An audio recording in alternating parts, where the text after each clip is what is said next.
Fala pessoal, tudo bem? Seja muito bem-vindo então à nossa segunda aula da nossa semana do Web Hacking. Eu sou o Cadu da Crowsec e nessa série de vídeos eu vou te ensinar o Web Hacking com uma metodologia que eu criei para você aprender pentest de um jeito bem mais rápido, descomplicado e o melhor na prática. Uma dica que eu sempre gosto de compartilhar com quem está iniciando é que você não precisa ser um ninja no Linux, um ninja em programação, um expert em programação, para você ser um hacker ou ter que estudar 2, 3 anos da sua vida ali para você se tornar um hacker. E você pode sim encurtar esse tempo de aprendizagem e sem perder a qualidade do seu aprendizado. E nessa série eu vou te ajudar a entender todo esse processo com uma introdução prática ao Web Hacking, principalmente se você estiver pretendendo iniciar na área de Pentesting, de Red Team, de Bug Bounty, ou até buscando uma qualificação profissional na área de segurança ofensiva. Com isso, você vai sair daqui, depois dessas 4 aulas, sabendo encontrar falhas, encontrar brechas de segurança em sites e sistemas e sabendo justamente como explorar essas brechas e essas falhas de segurança, utilizando as técnicas que você vai aprender, as técnicas e as ferramentas que você vai aprender ao longo aqui dessa semana. Na primeira aula dessa série, eu expliquei como funciona a conexão ali de um cliente e um servidor, como funciona a comunicação do protocolo HTTP. Eu mostrei também ali no modo desenvolvedor do meu navegador como você pode manipular e identificar as requisições que um site está fazendo e entender ali o comportamento do site. Então, se você não viu a primeira aula, volta lá, assiste a primeira aula, porque o que eu ensinei naquela aula é extremamente importante para você entender os conceitos e as técnicas que eu vou te passar aqui hoje. Então, se você não assistiu, clica na aula que ela está aqui em cima, clica nela e assiste a aula, tá bom? E bom, nessa aula eu vou te mostrar algumas falhas mais comuns que tem em sites e sistemas hoje em dia e juntos a gente vai comprometer um site de exemplo que a gente tem usando essas técnicas que eu vou te ensinar ao longo dessa aula. E antes de começar a nossa aula, eu queria agradecer os comentários que eu recebi da primeira aula da nossa semana do Web Hacking. Eu li todos os comentários da última aula e eu fiz o possível para responder cada pergunta ali nos comentários. Então, se você não fez a sua pergunta e não deixou o seu comentário ainda, aqui embaixo tem a seção para você deixar o seu comentário, o que você achou da última aula, ou fazer perguntas caso você tenha algum tipo de dúvida. Então, aqui embaixo tem a caixinha de perguntas, deixa sua pergunta aqui ou seu comentário, tá bom? Olha, o mais legal é ver a galera engajada e comprometida em crescer e se desenvolver na área de segurança da informação. Então isso me dá motivação para continuar o meu trabalho levando esse tipo de conteúdo para você sobre segurança da informação, sobre hacking e sobre pentesting.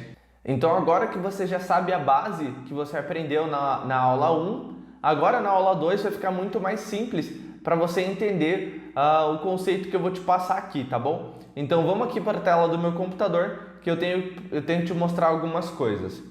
Então aqui na tela do meu computador a gente vai abrir aqui o navegador. Então só para contextualizar vocês, eu estou dentro aqui de um sistema operacional Linux, né? Eu estou dentro do Kali.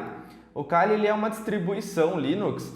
E ela serve porque ela já tem várias ferramentas já instaladas que eu vou utilizar aqui no meu dia a dia, como Pentester, como Bug Hunter. Então o Kali ele já tem um arsenal de ferramentas aqui que a gente pode ver, né? Desde Information Gathering, análise de vulnerabilidade, análise web, que é o nosso foco dessa semana, análise de banco de dados, quebra de senhas, Wi-Fi, então tem muita coisa aqui, engenharia reversa, de exploração, então assim, até forense tem, né? Então o Kali ele é um arsenal de ferramentas, então o Kali ele serve para você utilizar ali durante o seu pentesting, durante o seu processo de bug bounty, porque ele ajuda, porque ele já tem várias ferramentas pré-instaladas. Mas nesse momento a gente não vai voltar muito para a parte de ferramentas, tá bom? Eu vou mostrar algumas sobre como funcionam as vulnerabilidades, como identificar as falhas web e só depois a gente vai para a parte de ferramentas, tá? Então, antes de tudo, eu quero mostrar aqui para você, dentro da minha máquina, um padrão chamado OASP. Então, OASP, ele significa Open Web Application Security Project. Isso significa OASP. Basicamente, ele é um projeto sem fins lucrativos que visa disponibilizar para os desenvolvedores e para os analistas de segurança e para os aspirantes a hackers e pentesters padrões de segurança para aplicativos web, não só aplicativos, mas sites, sistemas, aplicativos móveis, acaba se encaixando em alguns aspectos também. Então, esse padrão, ele divulga o top 10 vulnerabilidades dos sistemas. Então, se a gente vir aqui para a tela do meu computador, está aberto aqui o OASP.org, é o site desse projeto que eu estou te falando. Então, esse projeto OASP, como eu disse, ele tem esse top 10 de vulnerabilidades. Então, a gente pode fazer o seguinte, o último que saiu foi em 2017, então a gente pode digitar aqui, ó, OASP top 10 2017. E aí a gente tem acesso aqui, ó, vamos pegar do site deles mesmo, que é esse aqui.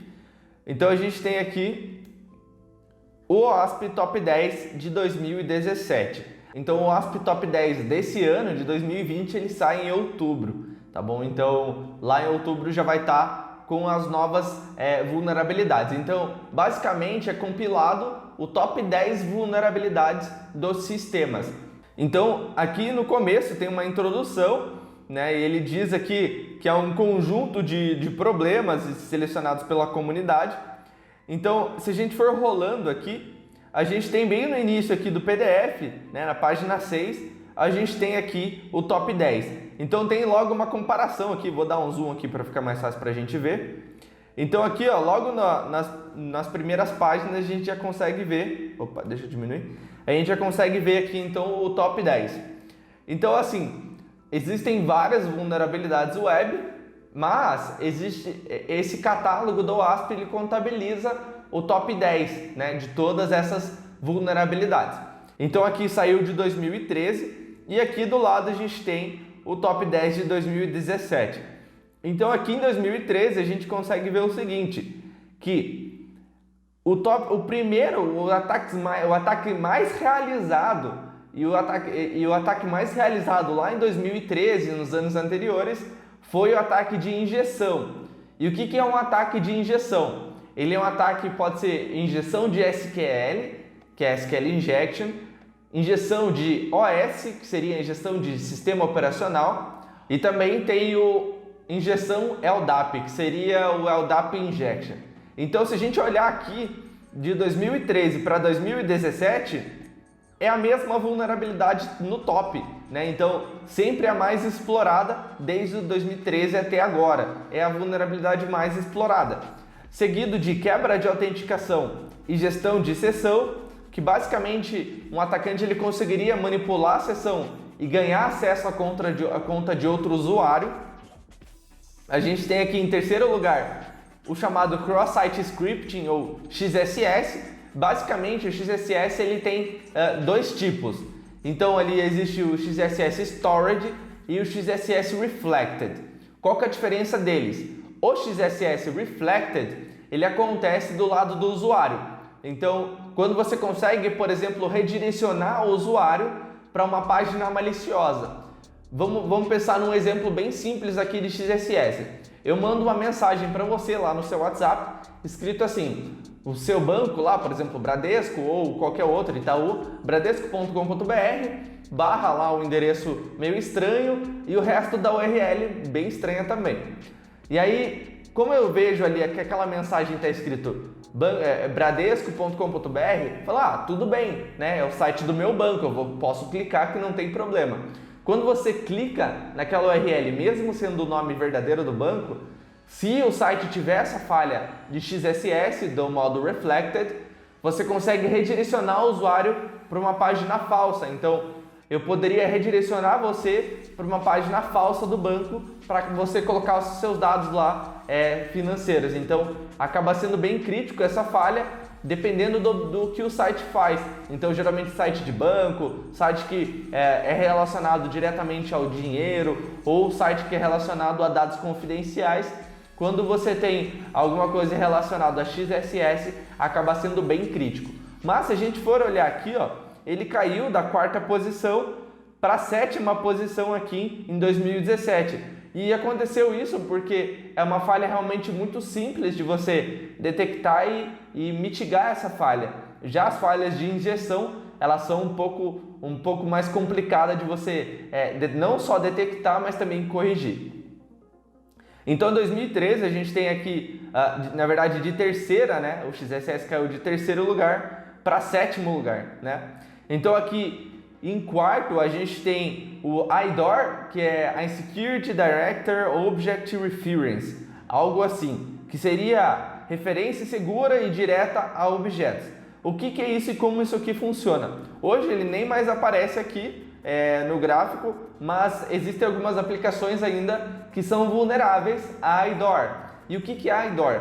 A IDOR é o seguinte, pensa comigo, você logou num site e aí quando você loga no site, ele exibe lá em cima assim, ó, no site.com.br/ID é igual a 3, ok? Significa que é o seu ID de usuário. Porém, você vai lá e troca o ID de 3 para 4. E aí você vê que você consegue pegar informações de outros usuários apenas alterando aquele ID lá em cima. Não é muito mais comum essa falha hoje em dia, mas alguns sistemas ainda têm. Aqui a gente tem configurações de segurança incorretas, isso aqui a gente chama de Missing Configuration. Vou dar um exemplo de Missing Configuration. Significa mais ou menos como quando eu configurei o servidor web, configurei o aplicativo, algum arquivo ali acabou ficando exposto incorretamente. Isso se chama configuração de segurança incorreta. Eu vou fazer uma demonstração aqui, ó. Tem como você vir no Google. Se você assistiu, a gente deu uma aula ao vivo sobre Google Hacking, você deve ter aprendido ali sobre como fazer pesquisas avançadas aqui no Google. Se eu digitar aqui, por exemplo, o site asterisco.com.br, o Google ele vai filtrar para mim somente sites brasileiros, ó. Então submarino.com.br, brainly.com.br, mercadolivre.com.br. Então tudo que é .com.br ele vai aparecer aqui. Então assim, eu consigo filtrar os resultados de pesquisa do Google e aí eu consigo, por exemplo, filtrar o tipo de arquivo aqui, eu posso filtrar por PDF. Ah, eu só quero PDF. Então ele começa a filtrar aqui pra gente só documentos PDF. Tá vendo aqui, ó, que tá esse símbolozinho aqui de PDF? Então significa que esses arquivos aqui são todos PDFs. Ah, eu quero achar o documento do Word, DocX. E aí ele tem aqui, eu consigo acessar os documentos do Word de todos esses sites aqui que foram feitos uploads lá, né? E aí, por exemplo, tem um arquivo chamado env. Esse arquivo ele é um arquivo do Laravel.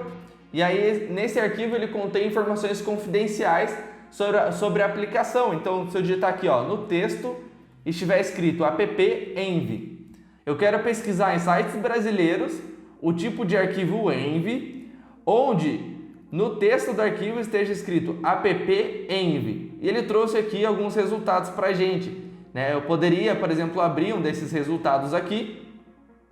E aí ele traz aqui, eu vou até deixar tampado na edição, mas ele traz aqui informações como DB username, nesse caso aqui está como root sem senha, e aqui em e-mail ele exibe o servidor de e-mail, o e-mail usuário que é usado para disparar e-mails nesse site, a gente tem a senha do e-mail aqui e o tipo de conexão. Então realmente é bem crítico e isso aqui acontece justamente porque quando o cara configurou o site lá, ele deixou esse arquivo env exposto lá. Então isso foi uma configuração de segurança incorreta, ele não deveria ter feito isso. Então lá em 2013 era esse tipo de configuração que estava lá em 5ª posição. Hoje ele nem aparece aqui. Opa, ele aparece aqui. Então hoje ele caiu uma posição, ele está aqui em 6º lugar, tá vendo? Então hoje aqui ele está em 6º lugar. E deu para ver aqui, ó, que nesse caso ele agrupou, ó, o IDOR que a gente viu junto com a falta de função de controle de nível de acesso. Eles juntaram esses dois caras numa posição aqui, ó, na posição 5 do top 10 de 2017. Então, partindo disso aqui, a gente pode pular para o 8º, exposição de dados sensíveis. Seria basicamente eu conseguir pegar informações dos usuários sem estar autenticado, então eu conseguiria pegar informações do banco de dados da aplicação sem estar autenticado. Isso aqui seria a exposição de dados sensíveis, por exemplo, num arquivo XML lá dentro do servidor, no arquivo do Excel que está dentro do servidor que contém informações dos clientes. Isso aqui seria a exposição de dados sensíveis. Aqui no 8 a gente tem o CSRF, Cross-Site Request Forgery. Esse tipo de ataque ele não é mais comum hoje em dia, a gente pode ver aqui, né? Mas esse ataque, só para você entender como ele funciona, ele significa que você consegue fazer requisições falsas entre sites. Então imagina comigo, você está logado lá na tua conta do Facebook, então você está aqui no computador, logado numa conta do Facebook, numa aba aqui, e aí você está navegando lá no seu Facebook, e aí quando você entra num outro site, por exemplo, entrar lá no site da crowsec.com.br, a partir do momento quando você entrasse nesse site, seria o site de um atacante, por exemplo, esse site conseguiria roubar ou rodar informações que estão nesse outro site aqui, no site do Facebook, no caso. Então, já pensou você acessar um site e assim que você acessar esse site, ele trocar a tua senha do Facebook sem a sua autorização? Então, isso seria o que a gente chama de CSRF, tá bom? Então, isso aqui é uma coisa bem legal de testar também, mas ele não é mais comum hoje em dia em aplicações. A gente tem aqui em nono lugar, que continuou em nono lugar aqui, a gente tem a utilização de componentes vulneráveis. O que acontece que é muito comum é o seguinte: existem pessoas que sobem sites WordPress. O WordPress ele é um CMS, ou seja, um gerenciador de conteúdo. E não existe só WordPress, existem outros, né, como WordPress, Joomla, Ghost, e existem vários outros CMS, mas o mais comum e o mais utilizado hoje é o WordPress, com toda certeza. O WordPress, dentro dele existem coisas chamadas como plugins e temas. Então lá dentro de um plugin ou de um tema do WordPress, em alguns casos, quando você instala esse plugin, ele possui uma vulnerabilidade, onde o atacante ele consegue, a partir desse plugin ou a partir desse tema, hackear o seu site, hackear o teu sistema. Então nesse caso você conseguiria identificar esses plugins e invadir um site, um sistema, através desses plugins. Então é realmente muito interessante você prestar atenção ali em qual plugin ou em qual tema que está rodando no site. Então, só terminando aqui de revisar o OASP, a gente tem aqui redirecionamentos e encaminhamentos inválidos. Isso aqui é o que a gente chama de Open Redirect. O que seria isso aqui? Quando você acessa um site e esse site ele exige autenticação para você utilizar ele, então assim, digamos que eu estou lá naquele mesmo site lá, 9268.1.11 que a gente viu, e aí esse site tem lá uma página administrativa, né? E ele tem uma página administrativa e ele pede aqui um login e senha para você utilizar essa página, esse painel de administração. Mas se eu digitar aqui em cima, por exemplo, admin ou pages, se eu digitar aqui em cima como pages, então se você digitar aqui em cima pages, você vai ver que a gente consegue ter acesso a outros arquivos aqui. Por exemplo, a esse arquivo admin.php. Então, logicamente, eu não deveria ter acesso a essa telinha aqui, porque eu não estou autenticado, eu não digitei um login e senha.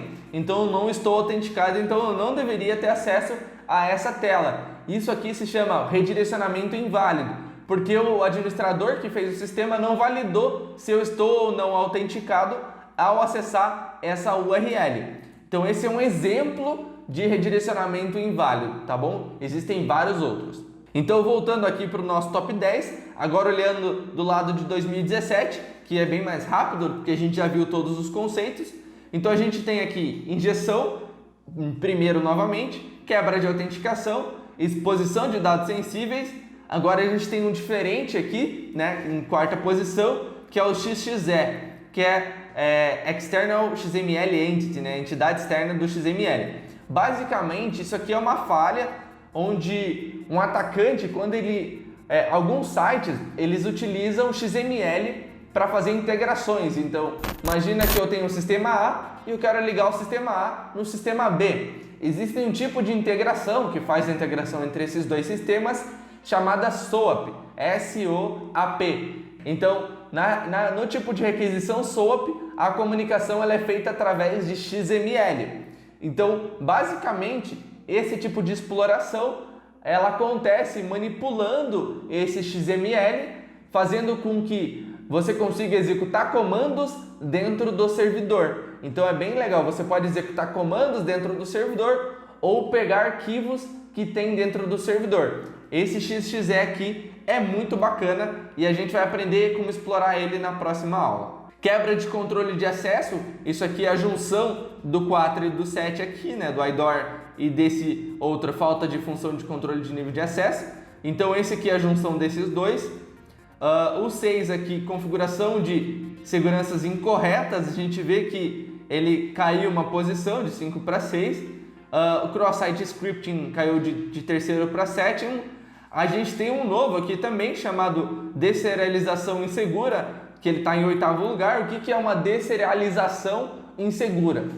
Quando você envia objetos para o back-end, então uma aplicação web, na maioria das vezes, ela tem front-end e ela tem um back-end, tá bom? A maioria dos sites e sistemas ele tem esses dois carinhos. E qual que é a diferença deles?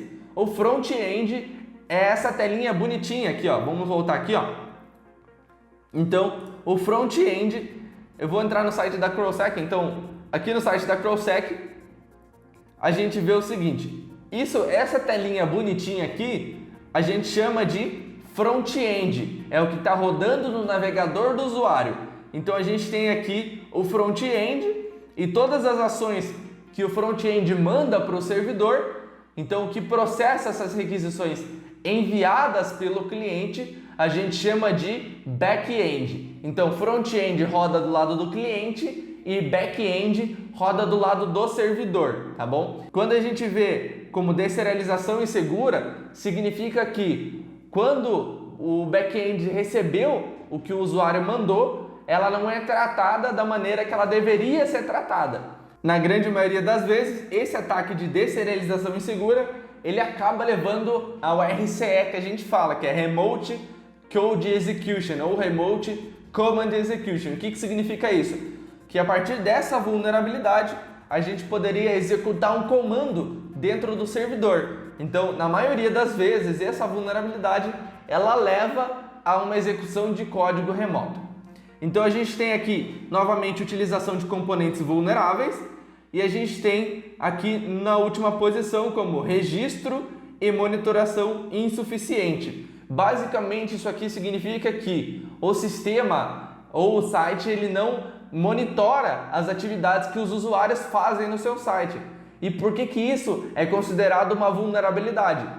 Porque imagina que eu consigo ganhar acesso numa conta no site, mas o site ele não guarda nos logs da onde eu estou acessando, qual o endereço IP que eu estou acessando, quais ações eu fiz, se eu deletei alguma coisa, se eu criei alguma coisa.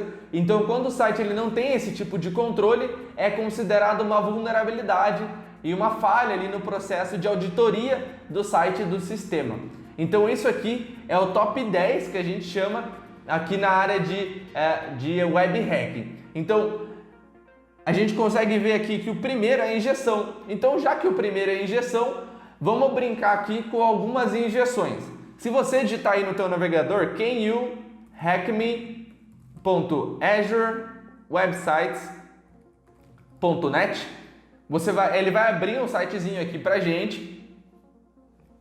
E aí, assim que ele abrir esse site, ele aparece uma mensagem aqui escrito o seguinte, ó: bem-vindo, guest, can you hack me? Né? Você pode me hackear. E aí, como a gente já aprendeu lá na outra aula, que você tem que sempre inspecionar ali o código-fonte da página, sempre. Então, sempre olhe o código-fonte. Como que a gente faz isso? Botão direito, inspecionar elemento ou view page source, ou simplesmente apertar Ctrl U no seu teclado. Então, Ctrl U. Então, quando a gente inspeciona o elemento aqui dessa página, a gente consegue ver aqui, ó, que tem um comentário. Tá vendo aqui? Tem um comentário. E esse comentário, ele tá dizendo pra gente o seguinte, ó: raiz, lembra que a gente viu na última aula? Raiz, página, ping, nome, guest. Então, quando a gente copia isso aqui, a gente sabe que é barra e isso aqui são parâmetros, né? Os parâmetros, eles ficam aqui em cima. Então, quando você faz uma requisição GET, os parâmetros eles ficam na URL. Então, eu vou colocar isso aqui na URL. Então, eu coloquei aqui página ping, nome guest e vou dar um enter aqui. E assim que a gente abre esse site é para teste, tá? Então, você pode entrar lá e aí você pode também testar o que você está vendo aqui nesse site, tá bom? Eu não recomendo você testar o que você vai aprender aqui em outros sites, justamente porque é crime, tá bom? Então, se você fizer isso em outros sites sem uma autorização prévia ali do dono do site ou do dono do sistema, isso é crime, tá bom? Então, não faça isso em outro site.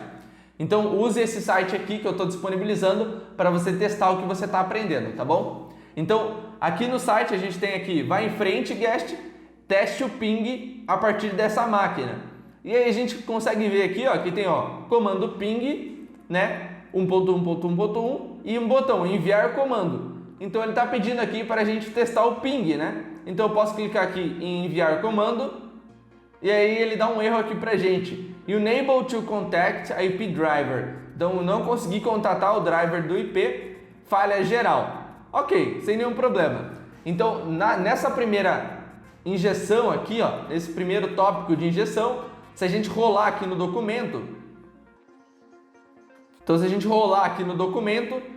a gente encontra aqui uma descrição para cada uma dos top 10 vulnerabilidades ali. Então, no primeiro falhas de injeção, tais como injeção de SQL, que é o SQL Injection, OS, que seria o Command Injection, LDAP, que seria LDAP Injection, ocorrem quando os dados não confiáveis são enviados para um interpretador como parte de um comando ou consulta legítima. E o que isso significa? Isso que esse site está enviando é um comando, né? Então ele diz o seguinte: ocorrem quando dados não confiáveis são enviados como interpretador para um interpretador como parte de um comando ou consulta legítima. Então, você usa uma requisição legítima, mas você injeta ali um código malicioso. Por isso que ele colocou como não confiável. Então, os dados ROX do atacante pode enganar o interpretador, levando-o à execução de comandos não pretendidos ou a aceder a dados sem a devida autorização. O que esse trecho quer dizer é o seguinte: toda vez quando a gente envia o comando aqui, o site, o back-end que a gente viu, ele está preparado para receber isso aqui, ó, o comando e o endereço IP, né? Então a gente pode colocar outro IP e enviar outro comando. Então o back-end lá, ele está preparado para receber isso. Porém, a gente pode injetar um comando aqui. E como a gente faria para injetar um comando? Como a gente sabe que é um ping, então o que a gente pode fazer é o seguinte: vou abrir um terminal aqui. Então aqui no terminal eu vou fazer exatamente o que está ali. Então tem ping 1.1.1.1. E aí o ping ele está executando aqui para mim. Eu vou até colocar um limite aqui, ó, ping -C4. E aí ele vai dar 4 pings só no alvo, né? 4 pings. Então o ping ele serve para você testar ali se um servidor, se um host na rede ou um dispositivo ele está ou não ativo. É para isso que serve o ping. Ele utiliza o ICMP, tá bom? Então a gente testou aqui o ping e ok. Então basicamente eu poderia fazer o seguinte: tentar injetar um comando nessa requisição, fazendo com que o servidor execute o que eu quero. Como assim?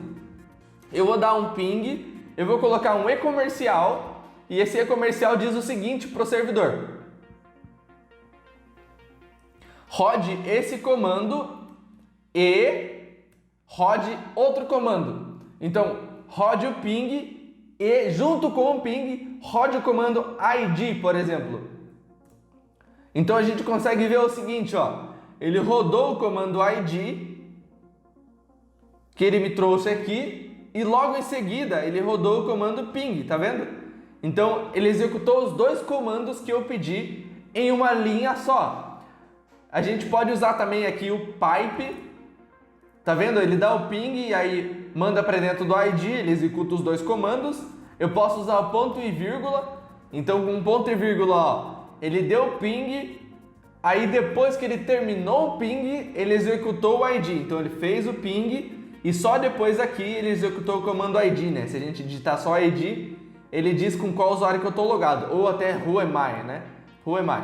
Então ele diz com qual usuário aqui que eu estou logado. Então, se a gente digitar ping "-c 1 "-c4 1.1.1.1 ponto e vírgula, who am I? Quem sou eu? Ele vai dar os 4 pings e executar o comando. Então o que a gente poderia fazer aqui é esse teste, ponto e vírgula, who am I? Quem sou eu? Então a gente digita aqui ping o host, ponto e vírgula, who am I? Eu não vou colocar "-c4 aqui na frente, porque já não tinha, então eu já vou deixar sem. Eu vou dar enviar comando aqui.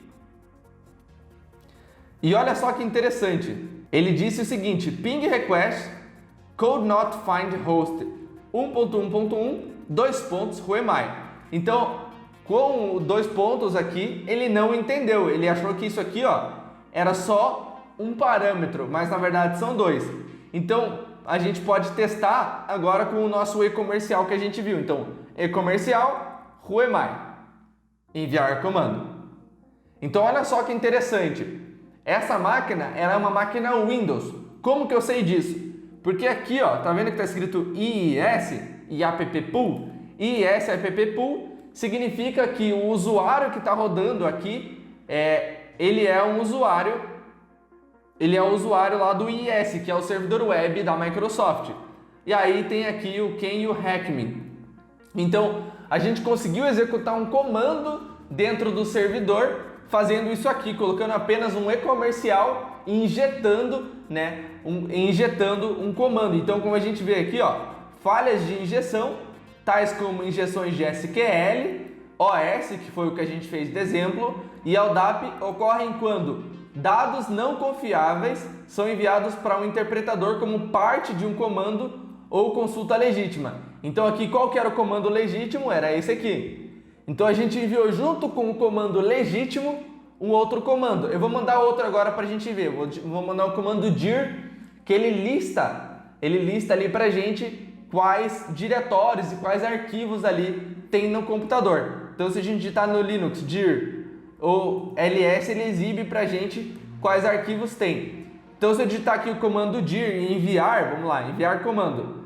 A gente viu aqui, ó, que ele roda lá, ó, diretório de D, home, site, www.root, então a gente está dentro do disco D, na pasta home, site, na pasta www.root, e tem aqui alguns arquivos.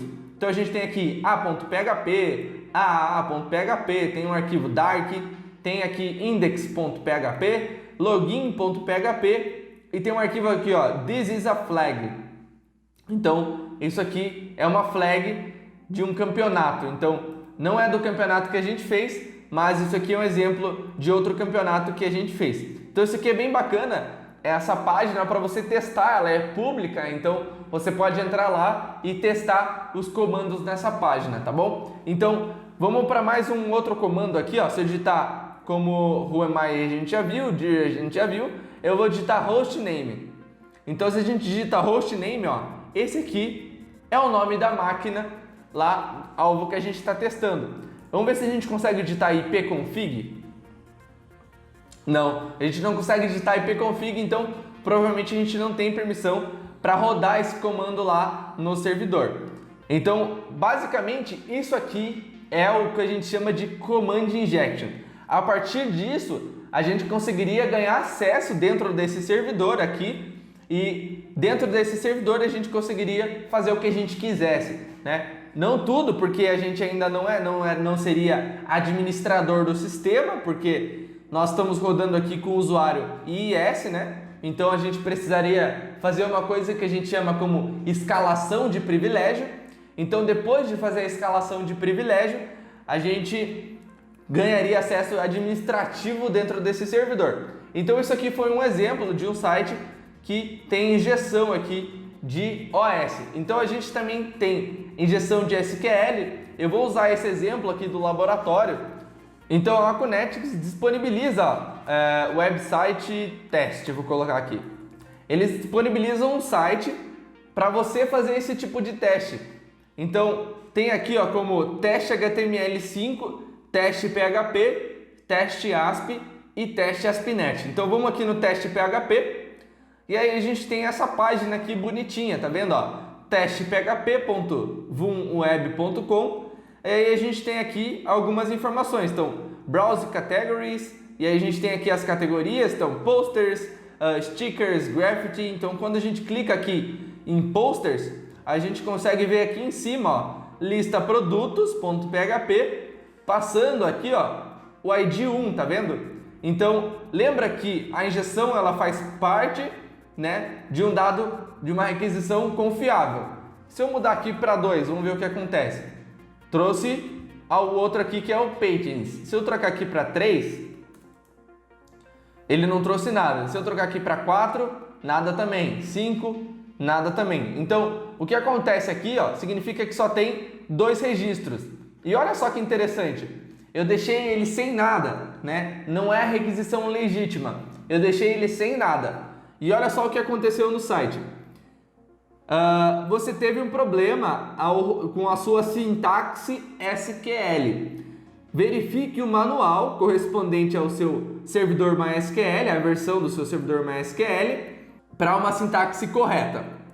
Então, na linha 1, olha só, ele teve um problema, era esperado um parâmetro para o recurso, mas ele não encontrou. Então, na linha 74 desse arquivo, ele deu um problema ao executar o código SQL. Então esse ID que está aqui, ele é nada menos que lá dentro do banco de dados. Eu vou representar aqui na tela o seguinte. Então a gente tem aqui nesse site, nesse exemplo desse site, a gente tem aqui o site, a gente tem o banco de dados lá no back-end. Então o back-end, para consultar os produtos, nesse caso os posters aqui, ele faz um select dentro do banco de dados. Então ele faz lá, select all from produtos, e aí dentro de produtos, provavelmente esse 1 aqui, ele é um tipo de produto. Então select all from produtos, where produto ou categoria, nesse caso, cat ali de categoria.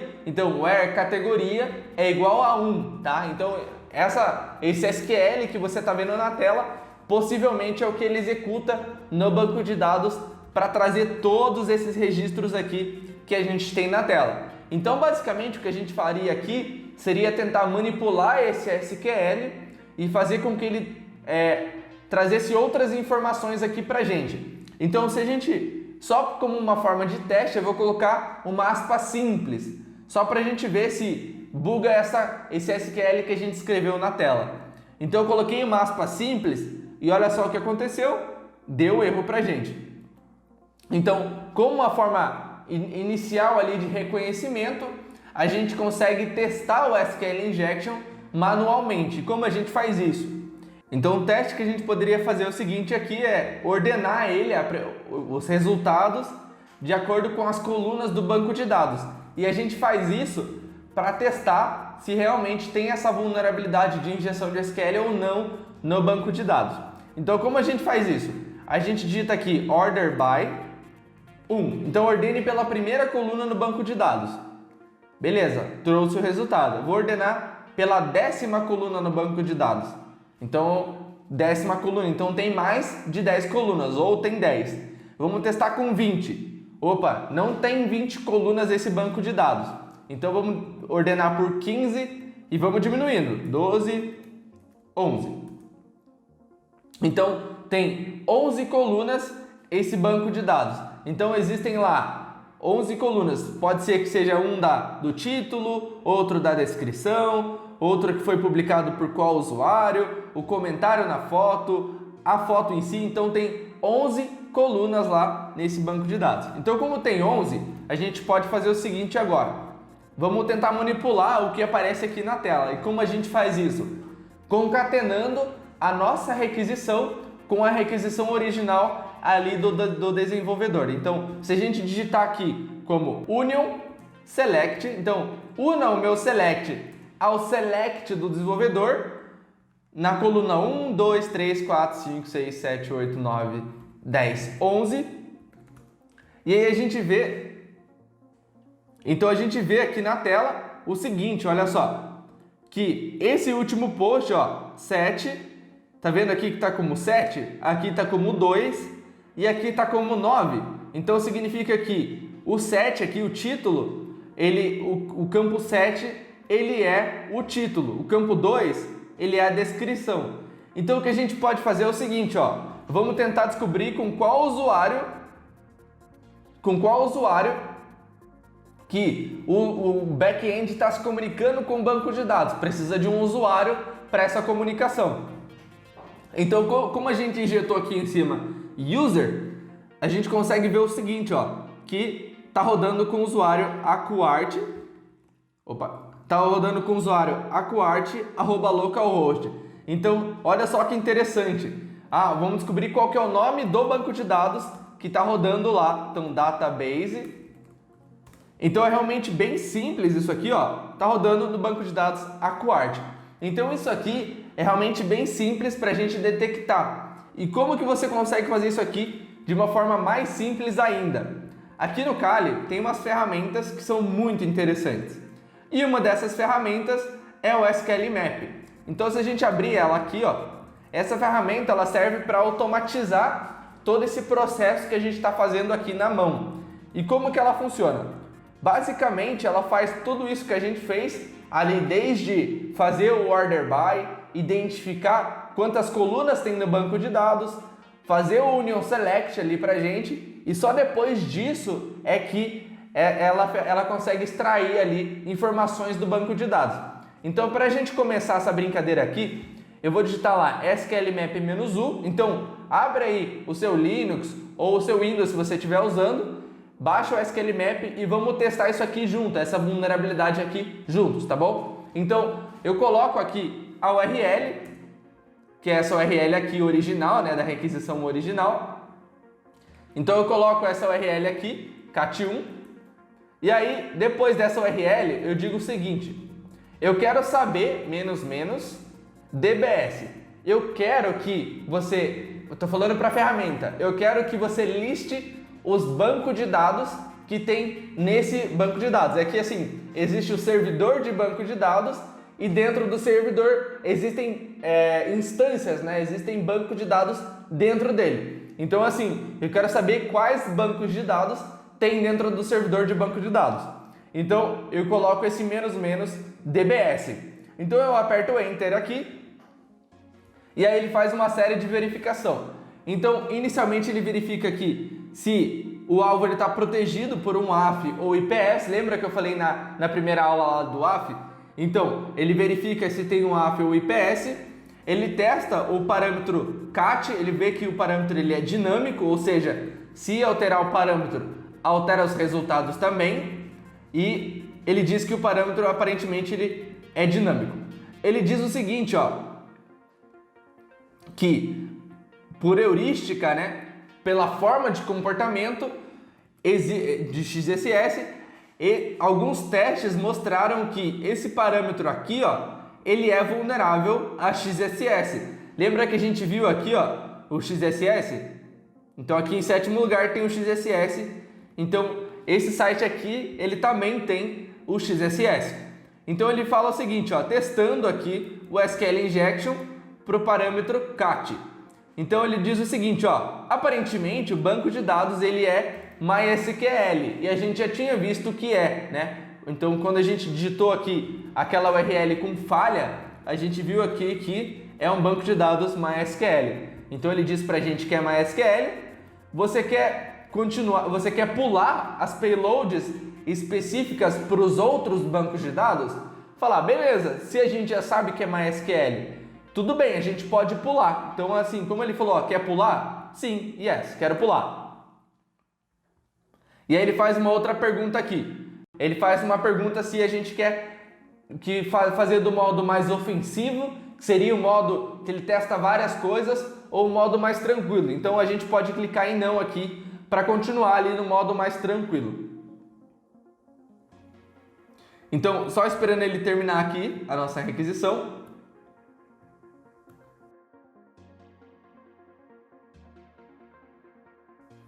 Então ele diz aqui pra gente o seguinte, olha só. O parâmetro cat é vulnerável, é injetável, tá vendo aqui, ó? Ele tá dizendo o seguinte, ó, esse parâmetro ele é injetável. Então, logo em seguida, ele diz aqui qual o payload que ele vai usar e o que é essa payload aqui. Payload, ela serve para você explorar uma vulnerabilidade. Independente do tipo de vulnerabilidade, para você explorar qualquer vulnerabilidade, você precisa de uma payload. Então, nesse caso, para a gente explorar essa vulnerabilidade, a gente tem essa payload aqui. Mas a gente não vai precisar usar ela porque ele faz praticamente tudo automático para a gente. Então é bem simples para você fazer aí, viu como é bem tranquila, bem fácil para você detectar e explorar esse tipo de falha, é realmente muito simples. Então a gente coloca aqui agora o "-d" maiúsculo, especifica aqui com o "-d", então "-d" ArcWart.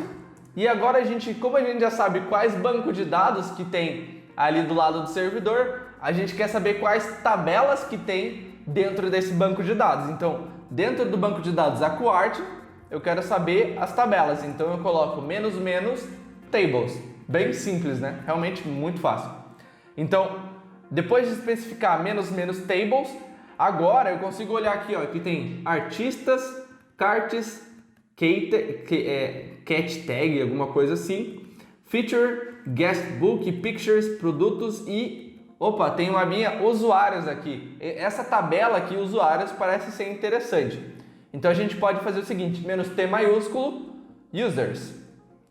E agora, como eu já sei qual que é o banco de dados que eu quero invadir, qual que é a tabela que é o meu alvo, eu preciso saber quais colunas existem dentro dessa tabela. E a gente faz isso passando o parâmetro "-columns". Então, "-columns", e aí ele vai rodar aqui pra gente. Então, olha só, dentro da tabela de usuários tem as seguintes colunas: address, cart, CC, e-mail, CC pode ser cartão de crédito, credit card, né? Então, e-mail, nome, pass, phone e o name. Então, vamos fazer o seguinte. Eu quero, dessa tabela de usuários, eu quero saber o address, que é o endereço de onde a pessoa mora, o card, o cartão de crédito, o e-mail, eu quero saber o nome também, eu quero saber a senha, o telefone e o nome de usuário. E o name provavelmente deve ser username. Depois disso, então agora eu já sei qual que é o banco de dados que eu quero pegar as informações, qual que é a tabela do banco de dados que eu quero e quais informações que eu quero. Então eu quero o nome, o endereço, o cartão de crédito, a senha, o telefone e o nome de usuário. Depois disso é bem simples. Você consegue, rodando esse comando SQL, então SQL map -u a URL vulnerável, "-d" maiúsculo banco de dados, "-t" maiúsculo, sempre lembre, maiúsculo, para quando você já estiver selecionando, "-t" maiúsculo, users, "-c" maiúsculo, os campos que eu quero, as colunas que eu quero. E aí você digita "-dump". E aí ele vai trazer essas informações aqui para a nossa máquina. Então olha só o que ele disse. Você quer gravar esses hashes em um local temporário? Sim. Então a senha ela está no formato de hash, né? Então ele falou, você quer tentar craquear essa senha via um ataque de dicionário? Então ele já vai fazer um ataque para quebrar a senha ali usando essa ferramenta. Então eu clico, eu quero sim. Eu quero usar ali a lista padrão. Então eu só aperto Enter. Você quer usar os sufixos de senhas mais comuns, que ele vai começar ali no início da senha e vai tentar quebrar a partir do sufixo. Então eu clico em sim também. Então agora ele está fazendo um teste ali de senhas. Então se a gente ver aqui em Current Status, ele está tentando quebrar a senha usando os sufixos das senhas. Então isso aqui é bem interessante, que pode ser que em alguns casos eles funcionem e em alguns casos eles não funcionem.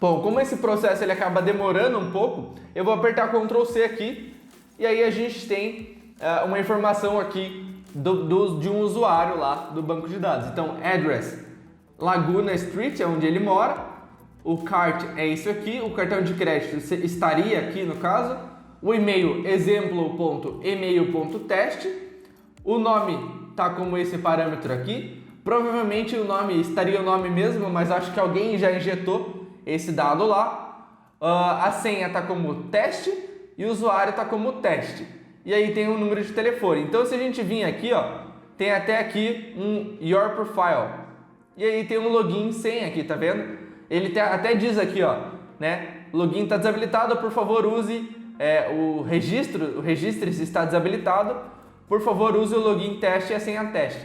Então se a gente digitar aqui teste, que é o que a gente viu aqui no nosso dump, ele loga ali e aparentemente alguém já hackeou esse site e ele foi redirecionado para seu site foi invadido. Então é bem bacana esse tipo de teste aqui, que a gente consegue notar como é simples você obter informações ali de sites usando o SQL Map, né? Explorando essa falha de SQL Injection. Então, essa é a falha de SQL Injection. É realmente muito simples, é uma falha muito simples. Como o tempo é realmente bem limitado, eu não consigo mostrar todas as falhas aqui para vocês, mas já dá para você ter uma ideia como você identifica essas falhas e como você consegue explorar essas falhas. Então, a gente não hackeou só um, mas a gente fez testes em 2, 3 sites aqui e realmente foi bem interessante para você entender como funciona ali esses ataques web. Então, a gente viu aqui só a primeira, né? Só a primeira abinha aqui, que é de injeção. E aí a gente tem todas essas abinhas aqui. Na próxima aula, né, que vai sair na sexta-feira, eu vou te mostrar como você explora essa vulnerabilidade de XXE aqui, mas não só ela. Eu vou mostrar outras vulnerabilidades e outras técnicas avançadas aí de web hacking. Bom, essa foi a nossa segunda aula aqui do nosso mini treinamento e tem muita gente me perguntando se eu tenho um curso de pentest e como essas pessoas fariam para aprofundar os seus conhecimentos dentro de hacking e pentest. Eu não consigo passar tudo apenas nesses 4 dias. E realmente o que a gente tem aqui é uma fração muito pequena do que a gente tem no mundo do hacking. Tem muitas outras coisas além. A gente está vendo aqui web hacking e o início ali do web hacking, como identificar e explorar falhas.